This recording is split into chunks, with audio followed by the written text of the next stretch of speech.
리눅스에서 8080 네트워크 포트 번호 차단 어떻게 하는지에 대한 간단한 설명을 좀 드려보도록 하겠습니다. 자, 리눅스에서 네트워크 처리가요, 일단 떤 식으로 될 수가 있느냐.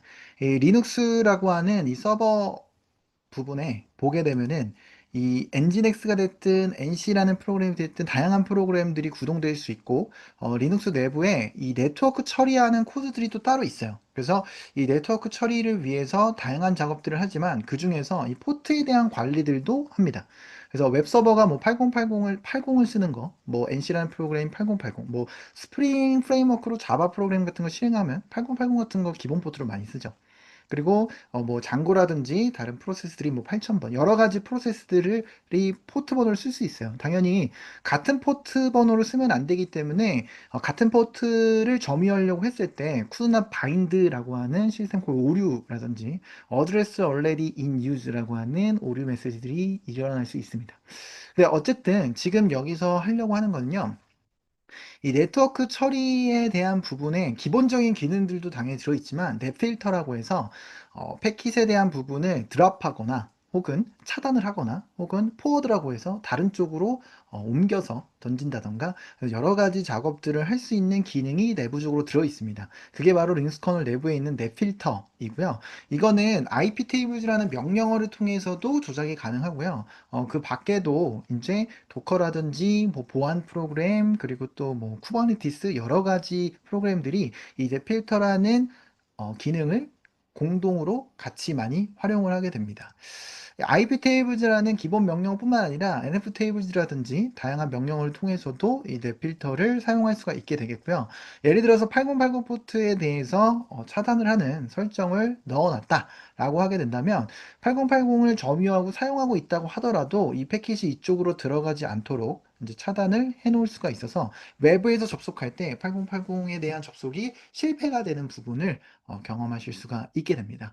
그래서 간단하게 이렇게 iptables로 차단 명령어를 해보고요. 전후, before, after에 대한 부분을 한번 실습을 통해서 한번 재현해 보도록 하겠습니다. 자, 리얼리눅스 웹사이트 접속하시게 되면은 레벨업 챌린지 메뉴가 있어요. 그 아래로 내려가시게 되면은 문제 중에서 10번 문제를 보시면 되겠고요.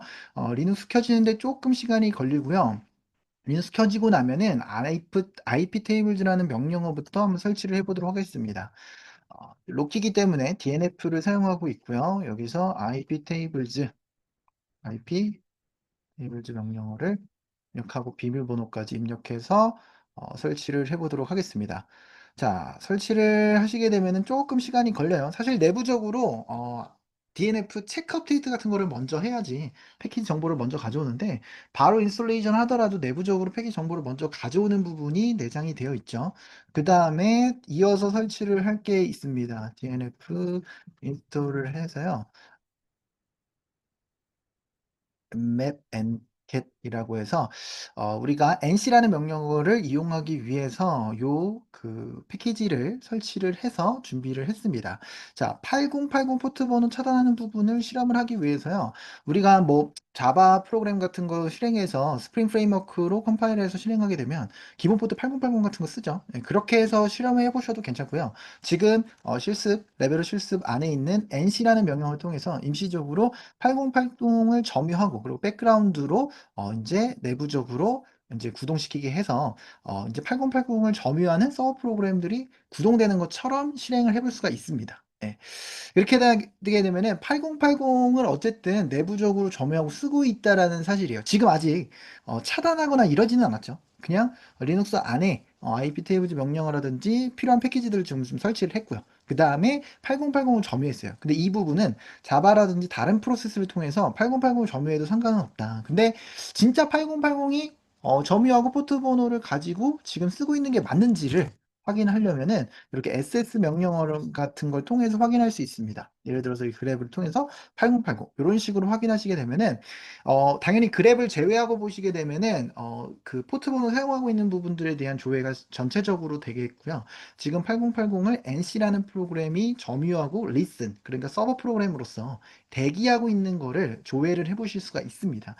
지금 상태에서 그냥 바로 테스트를 한다면 그냥 자연스럽게 8080으로 접속이 되고요. 그 접속 테스트를 하고 나면 NC는 자연스럽게 종료가 됩니다. 근데 지금 여기서 차단을 한번 걸어보려고 하는 거예요. 자, 어떤 식으로 할 수 있느냐? IP tables라고 하는 명령어인데, 인풋으로 들어오는 부분 중에서도 TCP 그리고 목적지 포트 번호, 데스티네이션 포트 번호 기준으로 8080인 경우에 이제 드랍을 하겠다고 해서 차단하는 명령어를 설정을 해둘 수가 있게 됩니다. 예, 그렇게 하고 나면은 내가 IP tables 명령어를 통해서 이제 지금 설정해 놓은 부분을 조회를 할 수가 있어요. 예, 이런 식으로.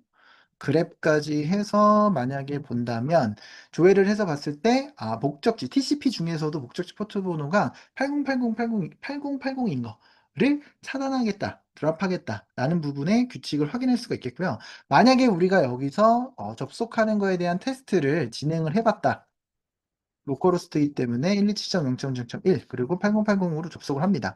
만약에 이렇게 IP 테이블즈 안 했으면 정상 접속이 돼요. 근데 이제 우리가 그 연결 시도를 하더라도 실제로 8080을 기준으로 해서 차단을 걸어놨기 때문에 접속이 정상적으로 안 되고 타임아웃으로 끝나버리는 거를 지금 확인을 하실 수가 있게 됩니다. 그러니까 이거는 지금 제대로 된 게 아니에요. 왜? 8080에 대한 패킷을 드랍하는 거를 IP 테이블즈 명령을 통해서 내부적으로 내 필터를 통해서 차단을 걸어놨기 때문이죠. 예. 그래서 요 걸어난 부분을 제거를 하고 나서 다시 한번 재테스트를 해보도록 하겠습니다.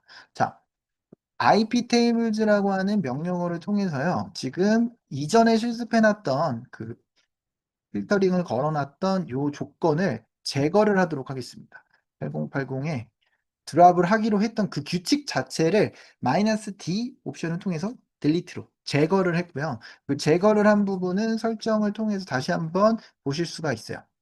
봤을 때 지금 8080에 대한 드랍을 하게 되는 그 규칙 부분이 이전에는 있었는데 지금은 없는 거를 보실 수가 있겠고요. 그리고 나서 그대로 명령을 한번 실행을 해보도록 할게요.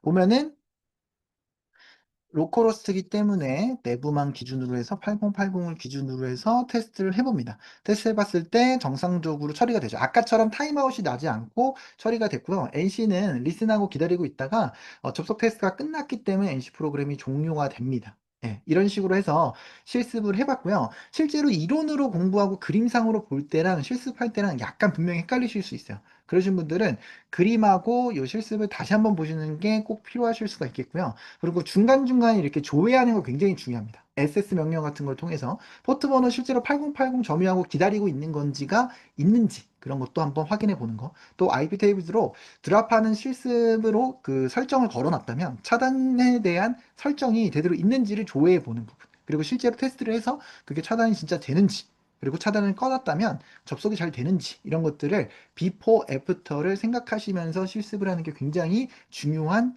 포인트라고 보실 수가 있겠습니다.